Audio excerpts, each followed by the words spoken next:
Y este solo admito. Ay, sí.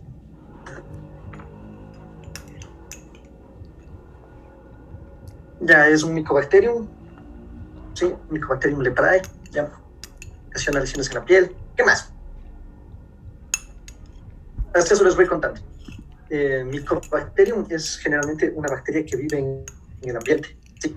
Y que de alguna manera, por ejemplo, se metió y se adaptó a vivir en los pulmones del ser humano y aparece Mycobacterium tuberculosis. Eh, Se le conoce como el bacilo de Hansen.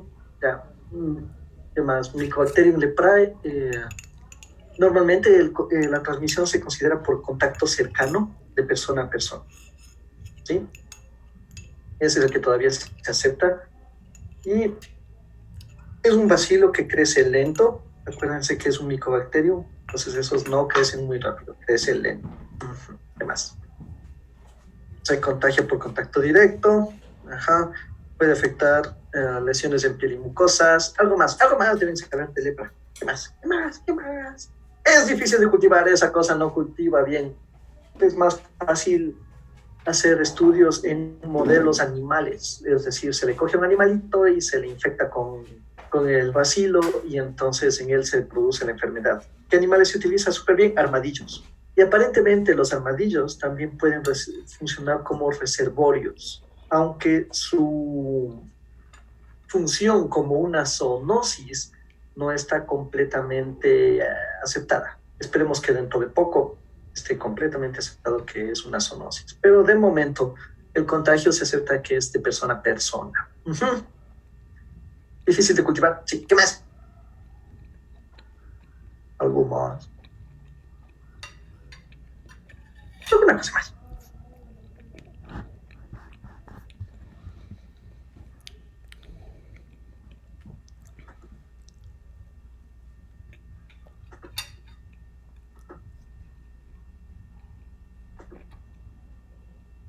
Algo más.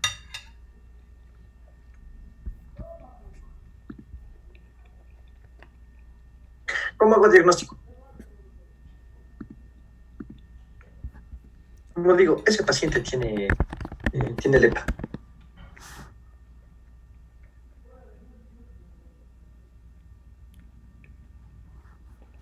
Quizás podemos hacer una biopsia en las lesiones e identificarles a los Mycobacteriums, aunque posiblemente sea difícil porque ya vimos que no son fáciles de cultivar.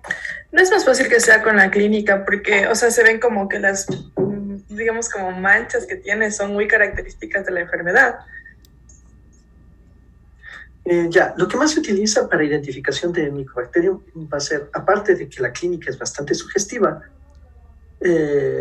biopsia de piel con tinción de Ziel-Nielsen, ¿sí? Donde voy a ver al Mycobacterium típico, ¿no? Con la coloración típica que se ve un Mycobacterium en Ziel-Nielsen en cortes histológicos. Donde también se puede utilizar es líquido linfático o ganglios linfáticos. Ahí se puede identificar bastante bien la presencia de la bacteria.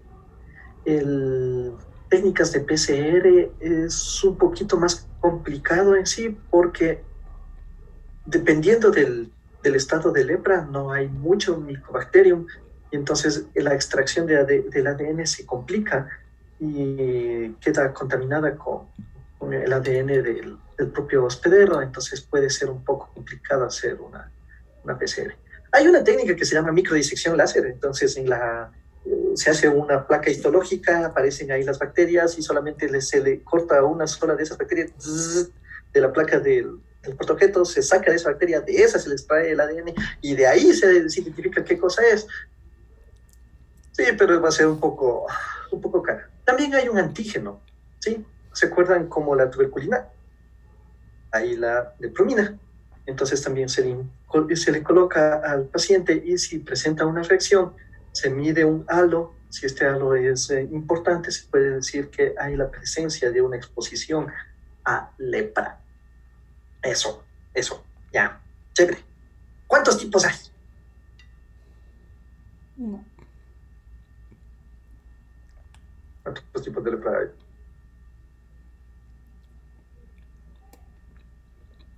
Bien, dos. ¿Cuáles son? porque La, sí son dos. la tuberculoide y la lepromatosa. Ya, ¿y de qué depende de que sea el tuberculoide o lepromatosa?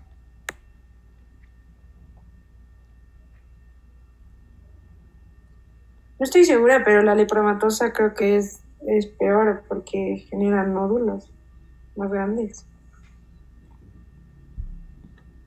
Sí, por ahí va el asunto. Vamos a ver entonces ya a la presentación, para que quede súper claro por qué. Miren, por eso, sí, es la respuesta inmunológica del cuerpo lo que ocasiona que se presente la una manifestación o la otra manifestación y toda una serie de etapas intermedias. Sí, entonces, primerito hay que acordarse que no a todas las personas presentan el problema por lepra. Tiene un fuerte componente inmunológico, una susceptibilidad inmunológica, la presencia a desarrollar lepra.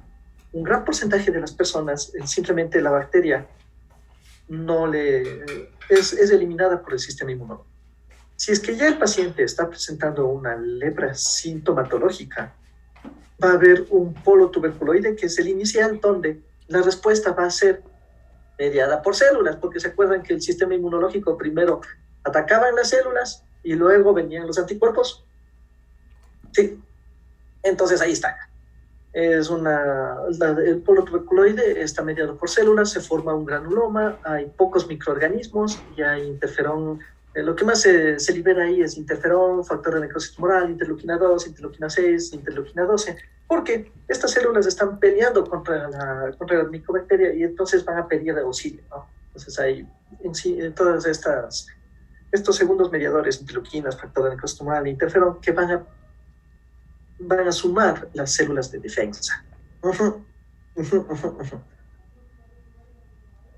¿Y se acuerdan cómo era que la célula presentadora de antígenos lograba atrapar uno de estos, cogía un antígeno, le expresaba en su membrana y de esto le llevaba el linfocito T quedaba activado con el antígeno y el linfocito T transportaba el antígeno hacia el nódulo linfático y el nódulo linfático le presentaba el linfocito B y este linfocito B expresa las inmunoglobulinas y después hay el control de calidad por el helper que dice si es que vive o muere y entonces finalmente se liberan las inmunoglobulinas. Entonces, cuando hay una liberación ya por inmunoglobulinas, estamos ya llegando a un polo lepromatoso. ¿Sí? Entonces, hay todo este proceso en el que el paciente desarrolla la enfermedad y va cambiando hacia una lepra lepromatosa. En este está mediado principalmente por respuesta humoral, es decir, inmunoglobulinas. Vamos a encontrar muchos de estos macrófagos espumosos y en este caso una de las cosas súper relevantes es que hay muchos bacilos, ¿sí? Hay mucho microorganismo, ¿ya? ¿Y qué va a haber? Va a haber bastante interleuquina 4 e interleuquina 10 también, ¿sí? ¿Qué más? Acuérdense, es un micobacterio, entonces su crecimiento también es lento, entonces se demora en desarrollarse y por lo tanto también la enfermedad progresa en forma lenta. ¿Alguien tiene idea de cuántos casos hay en el país? Ya se me pasó del sitio, ya nada. ¿Cuántos casos hay en el país? ¿Alguna idea? Yo creo que cero, nunca he escuchado. Ya, sí, justo por eso les mencionaba. Existen alrededor de 40 casos cada año en el país. Todavía tenemos casos de lepra, ¿sí? Entonces, la idea es erradicarle completamente, eliminarle completamente a lepra en el país. Hay 40 casos, entre 40 y 50 casos cada año. El país que más tiene casos de lepra en el mundo es India. Después de eso está Brasil, es sitios donde todavía hay bastantes casos de lepra. Como quedamos, la transmisión es de persona a persona. Se ha demostrado que puede estar en armadillos y su rol zoonótico todavía está en estudio.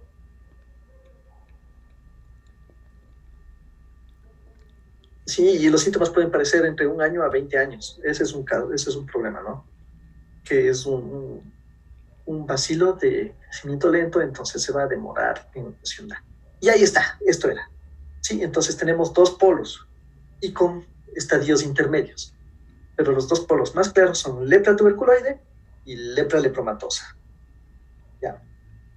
En lepra tuberculoide, las lesiones como que todavía están a ras de la piel. O sea, vamos a ver si placas eristematosas o hipopigmentadas con centros planos. Los bordes van a estar un poco elevados, bien definidos. Y acuérdense de esto, ¿no? Una placa eritematosa, hipopigmentada, ¿sí? Como si estuviera con vitiligo, con bordes planos y elevados, y ustedes pinchan y no hay sensibilidad. Lepra. ¿Sí? Entonces hay afectación de los nervios periféricos, con pérdida completa de la sensibilidad, eh, aumento del tamaño visible de los nervios. Entonces, por ejemplo, los nervios más superficiales, ustedes pueden encontrarle, literalmente, le van a encontrar, le van a sentir engrosado. Por ejemplo, cubital en la cara interna de la articulación del codo. Ahí pueden encontrarle a nervio que va a estar engrosado. Nervios periféricos van a estar engrosados. ¿Sí? ¿Qué es lo que encontramos en el interior? Va a haber en la anatomía patológica infiltración de los linfocitos alrededor de un centro de células epiteliales. Va a haber estas células de Langhans y se ven pocos bacilos. Acuérdense, esa es una parte relevante. No hay muchos bacilos. Como no hay muchos bacilos, entonces no es muy transmisible en este periodo la enfermedad. No va a transmitirse de forma fácil porque hay pocos bacilos. Ya, entonces la infecciosidad es baja. El eritema nodoso es ausente. Daniela. Sí, Daniel, una pregunta. Tú dijiste que como que también hay una parte intermedia, ¿no es cierto? En la parte intermedia, o sea, ¿compartirían las lesiones? ¿Habría tanto lesiones como de tuberculoide y de leptomatosa o no es por esa parte de la parte intermedia? Sí, mira, porque es borderline. Entonces es tuberculoide, borderline tuberculoide, borderline lepromatosa. Entonces, en este estado, sí vamos a encontrar lesiones hasta cierto punto intermedio. Sí. Ya, gracias, Daniel.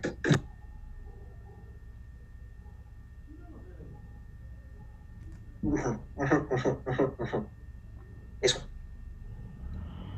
Y respuesta inmune, hipersensibilidad retardada a la lepramina, valor inmunoglobulina es normal y eritema nodoso ausente. De lo que recuerdo, hay toda una serie de criterios para calificar en cada uno de estos estados intermedios, dependiendo de cuántas lesiones hay y cómo se presentan. Pero lo que de momento necesito que sepan súper bien es que existen los dos polos y que las lesiones son diferentes en cada uno. Sí, porque definir si es una borderline tuberculosa o una borderline, muy posiblemente sea algo ya un poquito más de especialidad hacia dermatología. Ya, esa es una parte. La siguiente parte, lepra lepromatosa. En este ya ustedes encuentran pápulas y los nódulos, todos estos eritematosos. Y hay destrucción de los tejidos. Ya va a haber afectación del cartílago nasal, de los huesos, de las orejas, y esto ocasiona que se presente una facies leonina, sí, por afectación del cartílago nasal. Y entonces al aplastarse, al afectarse el cartílago nasal, presenta un aspecto más como un felino. Y ¿se han visto la nariz de un gato? Que es un triángulo intermedio y casi no tienen la parte que separa las dos fosas nasales. Entonces, a eso se refiere. Hay una afectación difusa de la sensibilidad, hay una pérdida sensitiva parchada, como si fuera un tablero de ajedrez. Siente aquí, no siente acá. Siente aquí, pero no siente acá. ¿Sí? Y los nervios ya no presentan hipertrofia. En esto va a haber predominio de los macrófagos espumosos, que ya les comenté en la anterior diapositiva.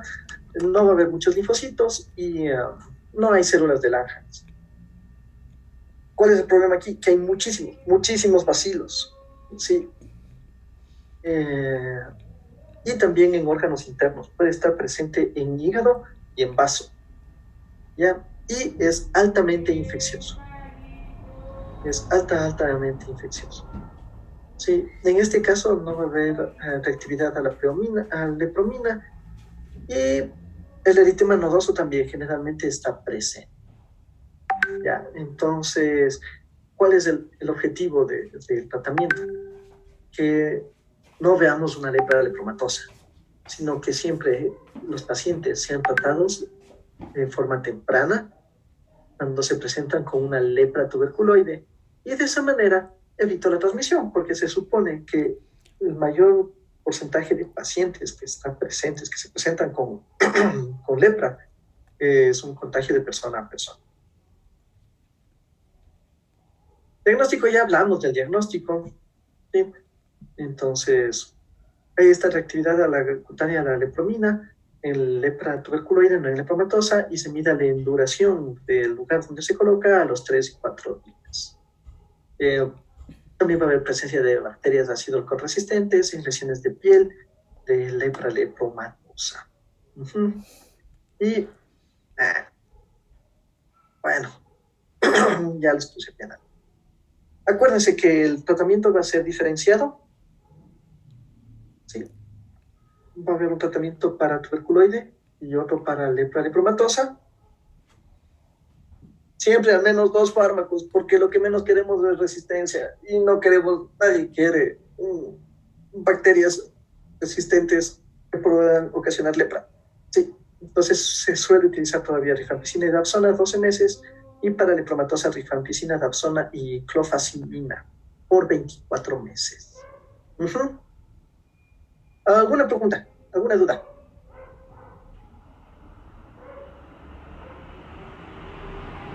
No, todo bien.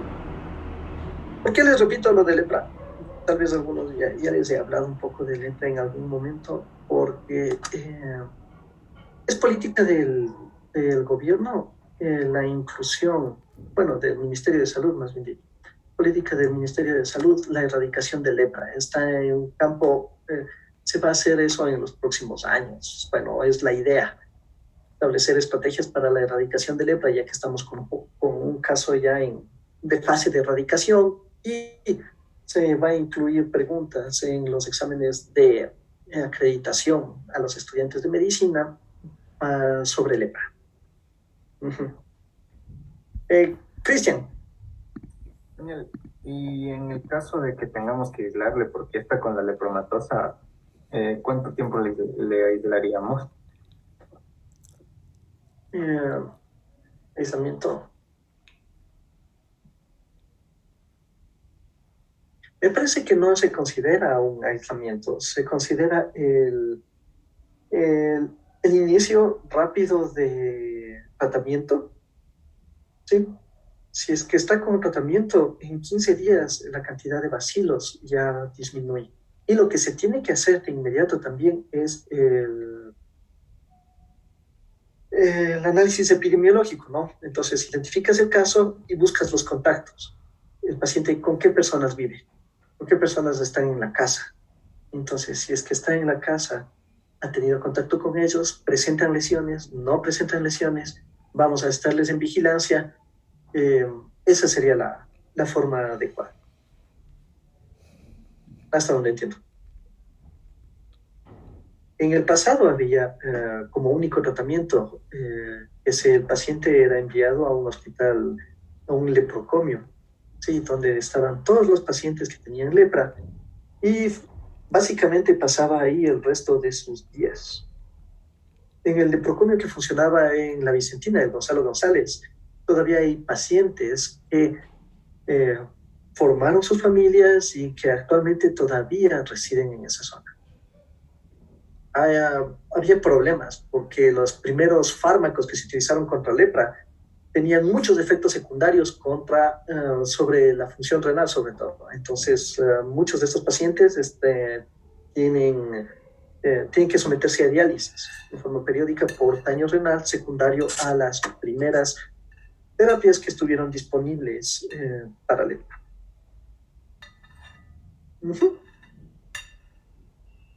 ¿Algo más? ¿Alguna duda? ¿No?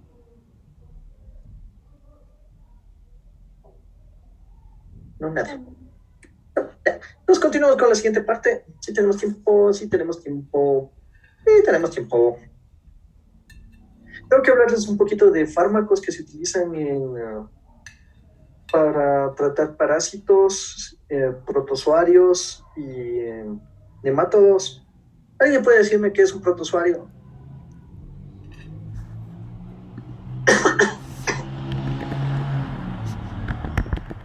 un protozoario. Entonces ya escojo yo. Bien, bien. Ah.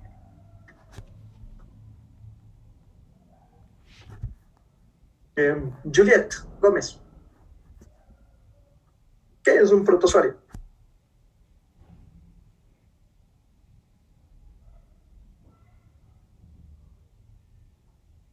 No está. Juliet. Juliet, Sí, aquí estoy. ¿qué es un protozoario? Son organismos unicelulares que pueden estar como que en ambientes húmedos o en agua. Básicamente son acuáticos.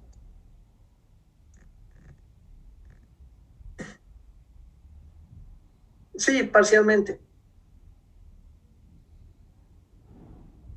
Pero la leptóspira, por ejemplo, también es un organismo unicelular que puede estar en agua y en ambientes húmedos y no es un protozoario. ¿Qué falta a esa definición? ¿Qué es un protozoario? Jiménez de Emilia.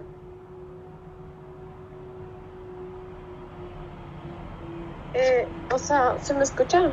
Sí, Es un organismo unicelular, eucariota, bien, microscópico. perfecto, ese es, ¿no? Acuérdense, la diferencia entre un protozoario y una bacteria principalmente es que el protozoario es un eucariota y las bacterias van a ser procariotas. ¿Sí? Ya. Entonces, partiendo de eso, los fármacos que tenemos, bueno, de las familias de fármacos que se tienen para tratar protozoarios, entre los más utilizados y difundidos están los derivados de los midazoles, y de estos el metronidazol ha sido utilizado en forma masiva, todavía está presente, todavía se le utiliza en algunas circunstancias, y sí hay algunas cosas interesantes, ¿no? Actúa sobre los protozoarios mediante el metabolismo de ADN. Aparentemente por ahí es su mecanismo de acción. No se le conoce específicamente, pero va por la acción sobre el ADN. También esto es relevante, ¿no? Tiene acción sobre bacterias, en especial sobre bacterias anaerobias. ¿Sí? Aparentemente por la liberación de radicales libres. ¿Ya? En realidad, sol funciona sobre Tricomona, Giardia y Entamoeba, que son protozoarios. ¿Sí? Tiene un metabolismo hepático, la vida media es de 8 a 6 horas y tiene una excreción urinaria. Uh-huh. ¿Qué más? De este le podemos encontrar en presentación intravenosa. ¿Sí? Y como tiene una vida media de 8 a 6 horas, el problema es que si es que le doy en vía oral a un paciente, tengo que darle y tienen que acordarse que tienen que tomarse la siguiente dosis y es un tratamiento largo, son 5 días, 7 días hasta conseguir la erradicación de los protozoarios. Entonces hay otros fármacos, por ejemplo el secnidazol, también es un derivado. El mecanismo de acción también va por el ADN, aparentemente inhibe la formación de ADN, pero su tiempo de vida es más largo. Sí, son 24 horas de vida media. Entonces, a este se le puede utilizar como dosis única. ¿Sí? Para casos de desparasitación se le utiliza como dosis única. Se puede utilizar y con eso se elimina la transmisión de estos protozoarios, en especial protozoarios intestinales. Ahora, Entamoeba, Giardia, principalmente estos parásitos intestinales, se transmiten cuando se completa el ciclo ano-mano-boca, ¿sí? Y hay ingestión de heces fecales. Y por ese ciclo también se transmiten gusanos. Gusanos nemátodos, pueden ser, sí, nemátodos, céstodos, podría ser tremátodos. ¿Ya? Acuérdense, los nemátodos son gusanos redondos, por ejemplo, Ascaris lumbricoides, Strongyloides stercolaris. Los céstodos van a ser las tenias, todas las tenias, y tremátodos van a ser dermatosis y platelmitos como fasciola hepática. Sí, duele hepática. Entonces, uno de los principios básicos para el tratamiento de parasitosis es que se debe eliminar primero a los gusanos, ¿ya? Y en segunda instancia se debe eliminar los protozoarios. ¿Por qué? Porque en general los imidazoles no le logran matar no le logran matar a un gusano, pero ocasionan que el ambiente en el que se encuentra sea inconfortable, sí, no sea el óptimo, no sea el adecuado, y entonces el gusano lo que hace es tratar de migrar, tratar de movilizarse, ocasiona movilización de los gusanos. Y por ejemplo, este es un eco de una vesícula biliar en la que se presenta un Ascaris lumbricoides en su interior. ¿Sí? Esto se da cuando es una migración de Ascaris que se encontraba en el intestino y decidió subirse, tratar de irse por la vía hepático, sí, por el conducto hepatopancreático, y está alojado en vesícula biliar ocasionando obstrucciones. Sí, se ha descrito también salida de los gusanos con destrucción o que van hacia otros sitios, ¿no? Entonces, eso hay que tomar en cuenta cuando se da tratamiento antiparasitario. Primero, eliminar a los gusanos y luego utilizar algo contra los protozoarios. Actualmente hay fármacos que tienen su mecanismo de acción doble, ¿no? Que incluye tanto protozoarios como nemátodos. Pero si están limitados a fármacos un poco menos sofisticados como metronidazol, seguindazol y albendazol, siempre se debe utilizar esto, ¿no? Primero contra los nemátodos y luego contra los protozoarios. ¿Qué más? Metronidazol se le ha correlacionado con evidencia más o menos con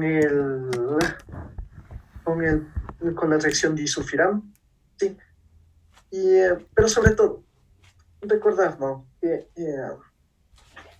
como les decía, los pacientes no va a venir el paciente que tiene una sola patología, sino va a venirles el paciente que tiene una polifarmacia. Entonces, por ejemplo, pacientes que están en tratamiento para tuberculosis van a tener al menos 4 fármacos antituberculosis. Y si ustedes dan algo en contra de amebas, por ejemplo, un protozoario, una amebiasis, tienen que estar seguros de que puede haber tienen que estar seguros de las posibles reacciones medicamentosas.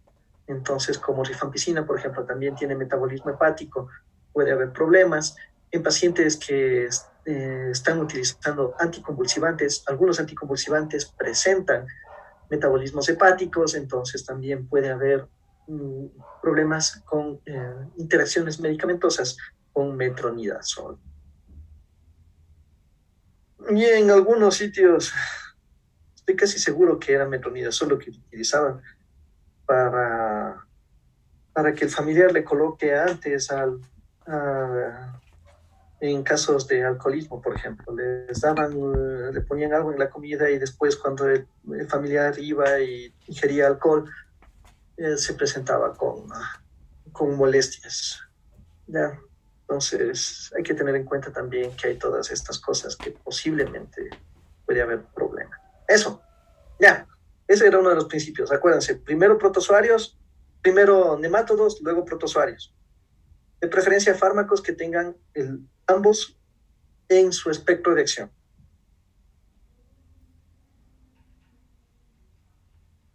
Albendazol. Albendazol funciona súper bien para gusanos en general, ¿sí? Nemátodos y también céstodos. Entonces, por ejemplo, la dosis para neurocisticercosis es de 15 miligramos kilogramo de peso dividido en 2 dosis al día. Y en estos casos utilizamos corticoides, y este es otro de los principios de tratamiento. ¿Por qué utilizaremos corticoides? ¿Alguien me puede decir? Daniel, ¿cuál era la pregunta? ¿Por qué damos corticoides en el tratamiento para neurocisticercosis con albendazol?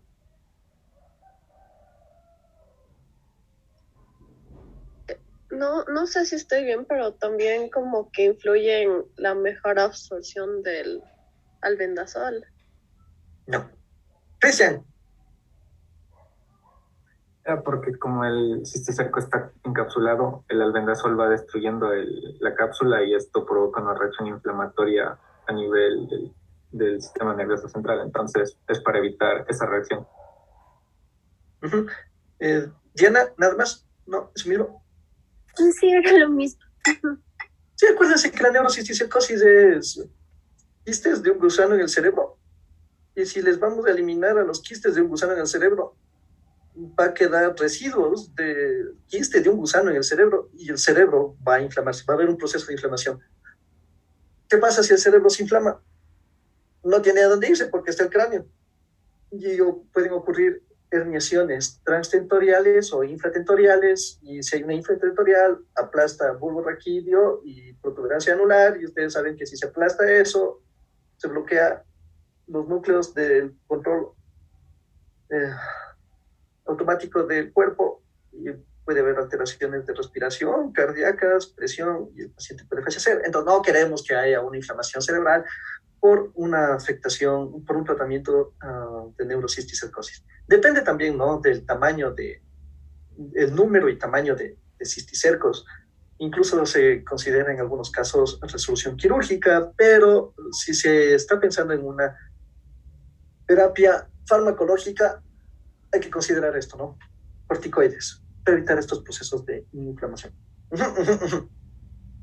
Ah, sí, el albendazol también se utiliza en infecciones con espongiloides estercolaris.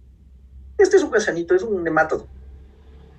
Y es básicamente una boca, un esófago, tubo digestivo, y también tiene el aparato reproductor. Eso es un tubo y su principal función es alimentarse y reproducirse. Se ha descrito sobre infecciones masivas de espongiloides estercolaris en pacientes inmunodeprimidos, por ejemplo, con cuadros de síndrome de inmunodeficiencia adquirida. Ya, ahí, ¿qué hay en el interior de un tubo digestivo? ¿Alguien puede decirme qué hay en el interior de un tubo digestivo?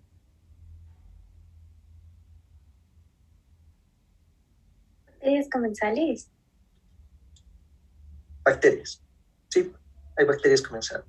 En especial, ¿por qué les menciono esto? Porque se ha visto, después del tratamiento de espongiloides estercolaris y otros nemátodos que están presentes en el cuerpo con antiparasitarios, las bacterias que están en el intestino de ellos se liberan. Y se ha visto casos de septicemia por bacterias gram negativas secundario a tratamiento contra una parasitosis que esté diseminada. Sí, porque en el interior del tubo digestivo de uno de estos gusanos también hay bacterias. ¿Sí? Entonces, si le mato al gusano, se liberan, y se ha visto estos problemas de infecciones bacterianas secundarias después del tratamiento con antiparasitario en ciertas infecciones masivas. Ya, y entonces ahí estaban los tres principios que quería hablarles en esta clase, principalmente sobre fármacos. Eso. Hablemos un poquito de malaria. Tengo 5 minutos para hablar de malaria. Malaria también es un protozoario, pero pertenece a un género diferente. Este es un esporozoario. ¿Sí? El grupo se llama Plasmodium. ¿Sí? Y entonces las especies más frecuentes que tenemos aquí es Vivax y en segundo caso Falcíparo. Ya vamos a hablar cuando revisemos malaria, porque tenemos que revisar malaria. Este es solamente un pequeño adelanto. Y la forma de eliminar la malaria durante muchísimo tiempo fue con unas infusiones que venían de la corteza de un árbol llamado chinchona, y que tenían como principio activo la quinina. Entonces la hidroxicloroquina ya es uno de los principales derivados ya sintéticos de la quinina, y eso es lo que se utilizó durante muchísimo tiempo. Este árbol crece en la parte sur del país, región de Loja y la parte, sí, en esa zona. Y se le utilizó tanto la cloroquina que Plasmodium generó resistencia. de ahorita cada país tiene su perfil de resistencia a cloroquina, ¿sí? Entonces se le dio en forma tan masiva que, que, ha sido un problema en general, ¿no? Sí, ha sido un problema por los cuadros de resistencia. Entonces, ¿qué más? Este puede desarrollar problemas oculares, alteración del QTC, tiene una vida media de 32 a 50 días. Ya.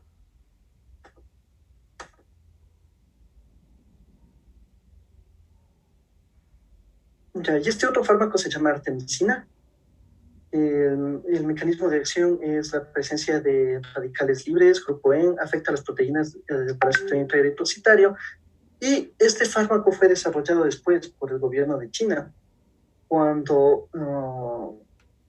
ya teníamos graves problemas con respecto a la quinina, a la hidroxicloroquina, y se hizo un proyecto muy grande, muy amplio para identificar fármacos que, que tengan principios activos contra Plasmodium. Ajá. Entonces, ahí se identificó artemisina, le dieron el premio Nobel a la doctora que identificó este antiparasitario, y se le encontró en una planta, que era de la medicina tradicional china, una planta milenaria, pero en este caso siempre artemisina se le trata de dar en conjunto con al menos otro antiparasitario para evitar posibles mecanismos de resistencia. Entonces, lo que les mencionaba, ¿no? Tratar de ver en pacientes con tuberculosis, en pacientes que tengan riesgo de embarazo, o en pacientes que tengan convulsiones, o en pacientes que estén tomando otros tipos de medicación, las posibles interacciones medicamentosas, para que ustedes estén al tanto y con cuidado de qué fármaco van a utilizar. Uh-huh.